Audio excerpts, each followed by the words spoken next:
बिस्मिल्लाहिर्रहमानिर्रहीम। अस्सलाम वालेकुम। आप देख रहे हैं हमारा YouTube channel agri and livestock info. आज की इस वीडियो में मैं आपको बताऊंगा फार्मर को कि गंदम के बारे में, गंदम को कैसे काश्त किया जाए, किस किस तरीके से काश्त करना, उसके फ़वाइद क्या हैं, तमाम तरीक़ों के नुकसानात क्या हैं, कैसे ग्रो कर सकते हैं, कैसे इजी होगा, कौन सी जो है वो फर्टिलाइज़र प्लान बनाएं वो बेटर रहेगा, कौन सी ज़मीन के लिए कैसे ग्रो करना या कैसे उगाना या कैसे काश्त करना जो है वो बेहतर है। तो ये जो टाइम है ये नवंबर स्टार्ट हो चुका है। तमाम जो फसलें पहले मुंजी वगैरह वो भी कटाई होगी। अगर किसी ने सरसों वगैरह ग्रो करनी है तो वो काश्त कर चुके हैं। अभी जो खाली ज़मीनें पड़ी हुई हैं उन्होंने उनमें मैक्सिमम जो लोग हैं उन्होंने वो गंदम ही ग्रो करनी है। गंदम के रेट्स वगैरह तो अभी तक कोई कंफर्म नहीं बता सकते, वही कहा जा रहा है 2200 2300 या 2600 तक है। तो लेकिन जो फार्मर ने ग्रो करनी है उसको ऐसे लिमिटेड थोड़ा सा लेके चले, थोड़ा सा बजट को मैनेज करके चले, ताकि कुछ ना कुछ जो है वो बचत हो सके, कोई ना कोई प्रॉफिट आ सके। तो उसके लिए पहले तो गंदम के जो नॉर्मल तरीका यूज़ किए जाते हैं कि कॉस्ट से हट के अगर देखा जाए या कॉस्ट को साथ शामिल करके देखा जाए, वो तरीका कौन कौन से है।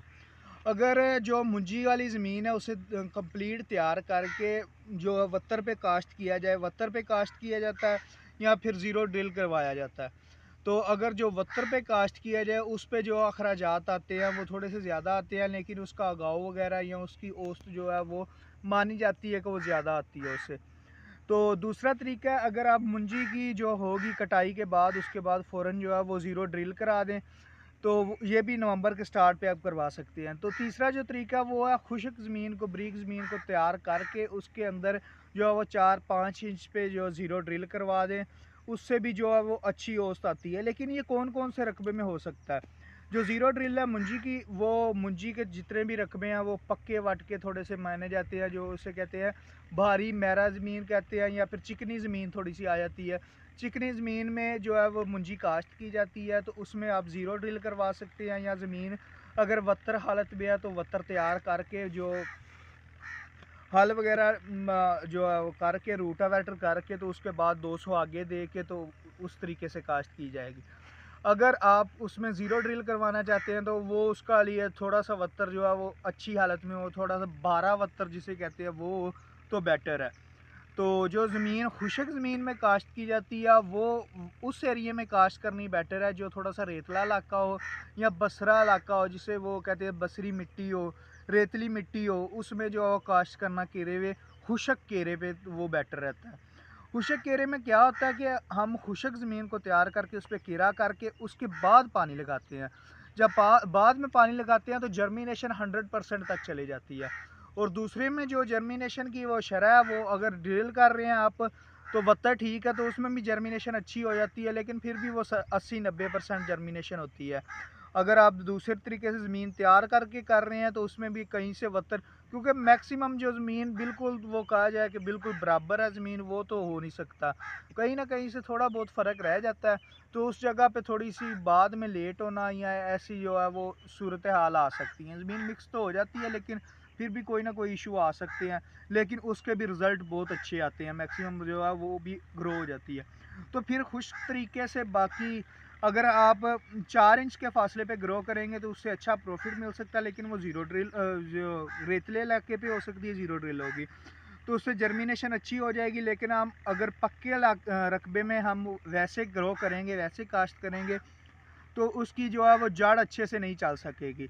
उसकी जो ग्रोथ होगी वो स्टार्टिंग पे जो उसका चलना चलाऊ होगा या टिलरेज कैपेसिटी होगी वो दूसरी जो गंदम है उससे कम होगी।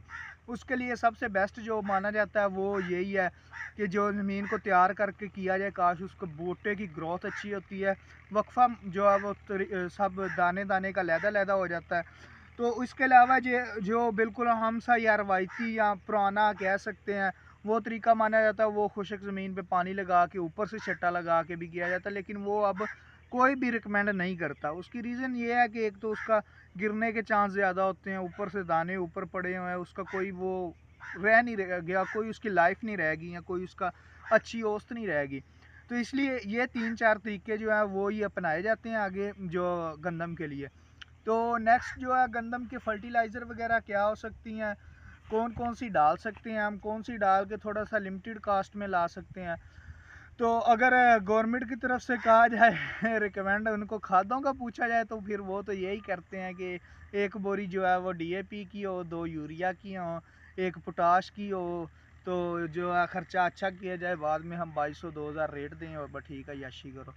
तो वैसा तो नहीं है। अगर आप थोड़ा सा लिमिटेड करना चाहते हैं, आपका पक्का इलाका है, पक्का रकबा है, तो फिर आप ऐसा कर सकते हैं कि हाफ़ डीएपी डालें, साथ में यूरिया डालें जितना आप डाल सकते हैं, तकरीबन 1-1.5 बोरी तो लाजमी डालनी चाहिए। उसके साथ कोई भी केमिकल खाद वगैरह जो है पोटाश वगैरह, वो भी मैं तो यही कहूँगा कि वैलिड यही है कि जाके फिर स्प्रे करें पोटाश की। अगर आपको नहीं दूसरी आप अफोर्ड कर सकते तो स्प्रे कर लें। तो केमिकल खादें ये हैं कि अगर आपका बहुत ज़्यादा पक्का रकबा है तो कोई भी होमियो एसिड वगैरह यूज़ करें, सल्फ़र वगैरह यूज़ करें। जो पहले पानी पे जो आप पानी लगाएंगे उसके साथ वो जिंक वगैरह डीएपी पहले डाल दें, उसके साथ जिंक वगैरह यूज़ करें, या ज़बरदस्त यूरिया यूज़ कर रहे हैं अगर आपको ठीक जो है वो कास्ट पे मिलती है। तो ज़बरदस्त यूरिया का भी इतना ज़्यादा रिज़ल्ट नहीं आता, जो लहदा से जिंक यूज़ करते हैं ना यूरिया का, उसके साथ वो है जो रिज़ल्ट ज़्यादा अच्छा आता है।